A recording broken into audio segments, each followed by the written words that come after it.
बिस्मिल्लाहिर्रहमानिर्रहीम। अल्हम्दुलिल्लाहि रब्बिल आलमीन। अस्सलातु वस्सलामु अलैका या रसूल अल्लाह। अस्सलातु वस्सलामु अलैका या नबी अल्लाह। मैं आज आगाज़ करने जा रही हूँ कुरान सीरीज़ का। इस सीरीज़ में हम डिस्कस करेंगे तमाम सूरा को, उनमें अल्लाह ताला ने क्या लेसन्स दिए हैं, इंसान के लिए क्या हिडन है, हम उसके बारे में बात करने वाले हैं। तो इस सीरीज़ का हिस्सा बनिए और जानिए कुरान के बारे में। अस्सलाम वालेकुम, my name is Sahar. I am Islamic motivational speaker and relationship coach. Welcome to my channel heal yourself with Sahar. कुरान पाक अल्लाह ताला की भेजी हुई किताब है और ये सारी ज़िंदगी के लिए उसी हालत में महफूज रहेगी जिस हालत में ये आई थी। आज हम कुरान की एक नहायत मुख्तसर मगर इंतहाई मौसर सूरत की तफसीर और पस मंज़र जानने की सादत हासिल करेंगे। ये है सूरह अल-मस्त, जिसे आम तौर पर सूरह लहब भी कहा जाता है। ये सूरा सिर्फ 5 आयात पर मुश्तमिल है, लेकिन इसमें अल्लाह ताला ने एक तारीख़ी हकीकत और क़यामत तक के लिए एक इबरत बयान कर दी है। ये सूरा कुरान की अपनी नौइयत के एतबार से बहुत मुनफरिद है, क्योंकि इसमें एक ख़ास शख्स अबू लहब का नाम लेकर अल्लाह ताला ने इसके अंजाम की पेशगोई की है। आइए इस सूरत का तारुफ, नज़ूल, इसका पस मंज़र, अबू लहब और उसकी बीवी का किरदार और इसके अंदर मौजूद अजीम असबाक पर तफसीली गुफ्तगू करते हैं। सबसे पहले हम सूरह का जो सूरा है उसका तारुफ करवाती हूँ मैं आपको। सूरह अल-मस्त कुरान पाक की 111वीं सूरत है। ये मक्का मुकरमा में नाजिल हुई और इसमें कुल 5 आयात हैं। इस सूरा का दूसरा नाम सूरह लहब है। मस्त का मतलब है खजूर के रेशे की रस्सी, जबकि लहब का मतलब है शोला। कुरान ने अबू लहब के नाम को इसके अंजाम के साथ जोड़ दिया ताकि ये इबरत बन जाए। तफसीर इब्ने कसीर ने कहा, ये सूरा अबू लहब और इसकी बीवी की हलाकत के ऐलान का जो अल्लाह ताला ने ऐलान किया था उस पर नाजिल हुई। इसका पस मंज़र क्या है? आखिर क्यों इस सूरत को नाजिल फरमाया अल्लाह ताला ने? जब आप सल्लल्लाहु अलैहि वसल्लम ने इस्लाम की दावत का आगाज़ किया तो सबसे पहले अपने ख़ानदान को इसकी दावत दी। आप सल्लल्लाहु अलैहि वसल्लम ने सफ़ा पहाड़ी पर खड़े होकर कुरैश को जमा फरमाया, अगर मैं तुम्हें बताऊं कि पहाड़ के पीछे एक लश्कर है जो तुम पर हमला करने वाला है, तो क्या तुम मेरी बात मान लोगे? सबने कहा, हाँ, हमने आपको कभी झूठा नहीं पाया, आप अमीन हैं, आप सादिक हैं। तो आप सल्लल्लाहु अलैहि वसल्लम ने फरमाया, मैं तुम्हें ख़बरदार करता हूँ कि अल्लाह के अज़ाब से बचो और सिर्फ़ इसी की इबादत करो। ये बात सुनकर आपके सगे चाचा अबू लहब आगे बढ़ा और गुस्ताखी से कहा, तेरे लिए हलाकत हो ए मोहम्मद, क्या तूने हमें इसलिए जमा किया था? अस्तग़फ़िरुल्लाह। सही बुखारी हदीस नंबर 4770 में ये वाक़या मौजूद है। इस पर यह सूरह नाजिल हुई और अबू लहब की हलाकत और जहन्नुम के अज़ाब का ऐलान कर दिया गया। अबू लहब और इसकी बीवी का आखिर इस सब में क्या किरदार था? अबू लहब था कौन? अबू लहब का असल नाम अब्दुल अज़ीज़ बिन अब्दुल मुत्तलिब था। ये आप सल्लल्लाहु अलैहि वसल्लम का चचा था, लेकिन इस्लाम का खुला दुश्मन था। इसे अपने माल, दौलत और बेटों पर बड़ा गरूर था और ये इस्लाम का, अल्लाह का खुला दुश्मन था। ये हमेशा इस्लाम के ख़िलाफ़ बात करता, आप सल्लल्लाहु अलैहि वसल्लम का तमस्खर बनाता और बार बार उनको झूठा कहता और लोगों को उकसाता कि वो उनका यकीन ना करें। मस्नद अहमद हदीस नंबर 15, 17 और 3 में आता है, जब नबी पाक सल्लल्लाहु अलैहि वसल्लम के बेटे अब्दुल्ला का इंतकाल हुआ तो अबू लहब खुशी से कहने लगा, मोहम्मद सल्लल्लाहु अलैहि वसल्लम इब्तरा हो गए, यानी नस्ल कट गई। ये अल्फाज अबू लहब के आप सल्लल्लाहु अलैहि वसल्लम के बेटे की वफ़ात पर थे। अबू लहब की बीवी कौन थी और ये क्या करती थी? इसकी बीवी का नाम उर्वा बिनते हर्ब था, जिसे उम्मे जमील कहा जाता था। ये अबू सुफियान की बहन थी। ये भी रसूल अल्लाह सल्लल्लाहु अलैहि वसल्लम की सख्त दुश्मन थी। راستوں میں کانٹے بچھاتی، غلاموں سے کہتی غلاموں آپ صلی اللہ علیہ وسلم کے راستے میں کانٹے بچھاؤ کیونکہ مجھے ان کو تکلیف میں دیکھ کر خوشی محسوس ہوتی ہے۔ عورتوں میں جا کر آپ صلی اللہ علیہ وسلم کی غیبت اور چغلیاں کرتی، آپ صلی اللہ علیہ وسلم کے بارے میں برے اشعار کہتی۔ تفسیر طبری میں آتا ہے جمیل رسول اللہ صلی اللہ علیہ وسلم کے راستے میں تکلیف دہ چیزیں ڈالا کرتی تھی اور دشمنی میں بڑھ چڑھ کر شریک ہوا کرتی تھی۔ اب ہم اس کی تشریح کی طرف چلتے ہیں کہ آخر کار اس صورت کی تشریح کیا ہے، اللہ تعالیٰ اس میں کیا فرما رہا ہے۔ سب سے پہلی آیت کا ترجمہ ہے، ہلاک ہو گئے ابو لہب کے دونوں ہاتھ اور وہ خود بھی ہلاک ہو گیا، یعنی کہ ابو لہب کی ساری طاقت کوششیں ناکام ہو گئیں۔ اس کا مقصد آپ کو آگے جب میں ڈسکرائب کروں گی تو سمجھ آئے گا کہ آخر کار اللہ تعالیٰ نے ایسا کیوں فرمایا۔ اس کا مال، آیت نمبر 2، اس کا مال اور جو کچھ اس نے کمایا وہ کچھ کام نہ آیا، مال و دولت، اولاد اور غرور سب بیکار ہو گئے۔ یہ اس کا تشریح کر رہی ہوں میں دوسری آیت کی، مال و دولت، اولاد اور غرور سب بیکار ہو گئے۔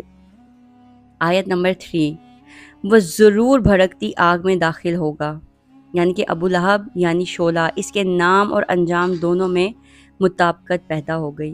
اللہ تعالیٰ نے پہلے ہی اس کا انجام بیان کر دیا اس کی زندگی میں، جبکہ ابو لہب اس کا مذاق اڑاتا پھرتا تھا کہ کہاں میرے دونوں ہاتھ چلے گئے، میرے ہاتھ تو بالکل سلامت ہے، میں بالکل زندہ ہوں، محمد جھوٹ بولتا ہے، نعوذ باللہ۔ آیت نمبر 4، اور اس کی عورت بھی جو لکڑیاں ڈھونے والی ہے۔ اس کی تشریح کچھ ایسی ہوگی، دنیا میں کانٹے ڈالنے والی عورت آخرت میں جہنم کا ایندھن ڈھونے والی ہوگی، یعنی کہ وہ غیبت کرتی تھی اور برائیاں کرتی تھی، اور اس کے علاوہ وہ جو ہے بھڑکانے میں بہت زیادہ آگے تھی، تو اس کا انجام پہلے ہی اس صورت میں بتا دیا گیا۔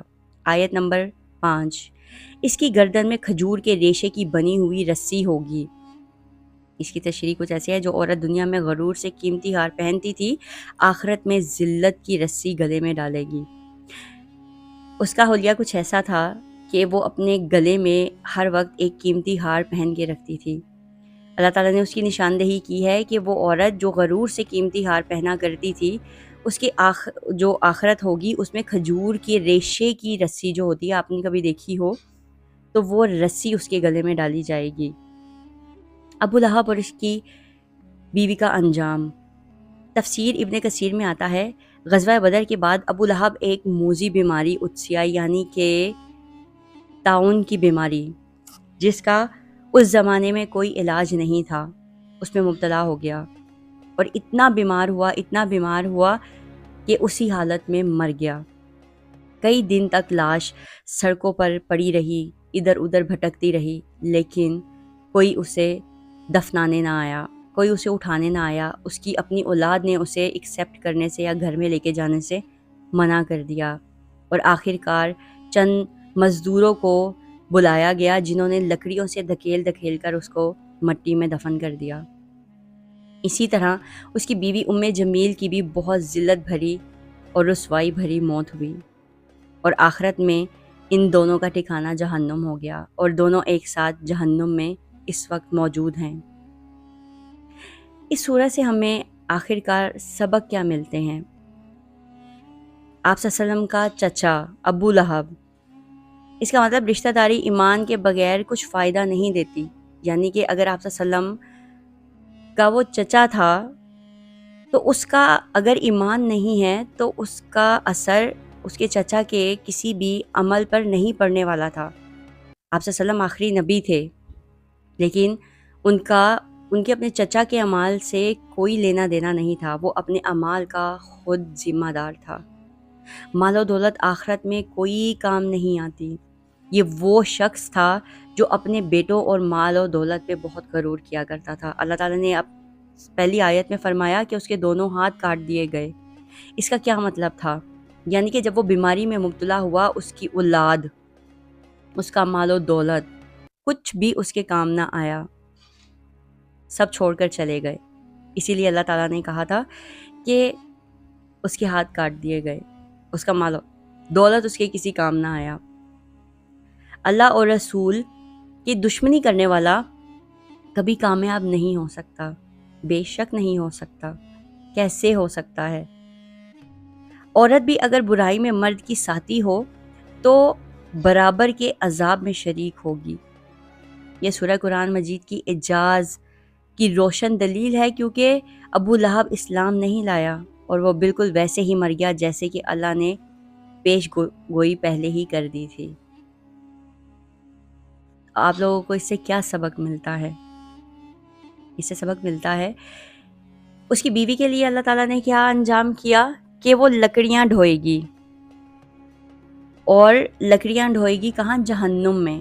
आपको पता है कि जब लकड़ियाँ आग में डाली जाती हैं तो वो किस तरह आग भड़काती हैं। तो अल्लाह ताला ने उसका सामान उसको खुद ही दे दिया कि वो अपनी आग खुद भड़काएगी, क्योंकि वो दुनिया में भी ऐसे ही करती थी, अपने खामन को और दूसरे लोगों को भड़काती थी।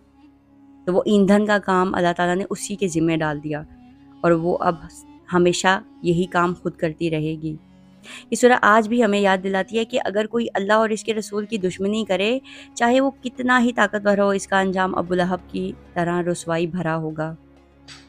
सही मुस्लिम की हदीस मुझे याद आई 2955। आप सल्लल्लाहु अलैहि वसल्लम ने फरमाया, अल्लाह ताला जालिम को ढील देता है, फिर जब पकड़ता है तो छोड़ता नहीं।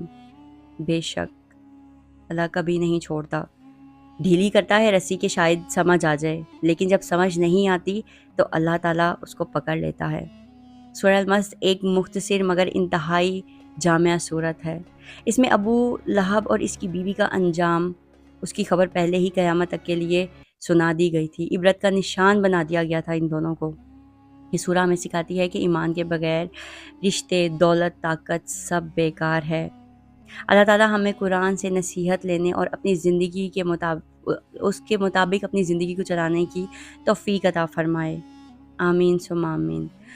हम कुरान पाक तो पढ़ते हैं, लेकिन उसको उर्दू तर्जमे के साथ नहीं पढ़ते। हमें नहीं पता कि कुरान पाक में क्या लिखा है। लेकिन अगर आप जानना चाहते हैं तो इस सीरीज़ का हिस्सा ज़रूर बने रहिए, क्योंकि मैं इस सीरीज़ को मुकम्मल करूँगी और पूरी 30 सूरतों को 30 पारों में जितनी सूरतें आती हैं उनको मुकम्मल करूँगी। तो आप इस सीरीज़ को ज़रूर फॉलो कीजिएगा। दरमियान में जितनी छोटी मोटी गलतियाँ हुई उन सब के लिए मैं माज़रत चाहती हूँ। आई होप कि आज की इस वीडियो से आपने कुछ ना कुछ गेन ज़रूर किया होगा, और अगर किया है तो काइंडली मेरी वीडियो को लाइक शेयर ज़रूर कीजिएगा, सदका जारिया समझ कर। अल्लाह को सदका जारिया बहुत पसंद है, वो भी अल्लाह के लिए जो काम कर रहा है वो तो उसका तो मज़ा ही कुछ और होता है। तो thank you so much for watching my video. मुझे अपनी दुआओं में याद रखिएगा, मैं भी आप सबको हमेशा अपनी दुआओं में याद रखती हूँ। मेरे चैनल को सब्सक्राइब कर लीजिए, बेल आइकन प्रेस कर लीजिए, ताकि मेरी आने वाली हर अपडेट, हर वीडियो आप तक टाइम टू टाइम और वो भी फ्री में पहुँचती रहे। तो थैंक यू सो मच। अपना बहुत सारा ख्याल रखिए। अल्लाह हाफ़िज़।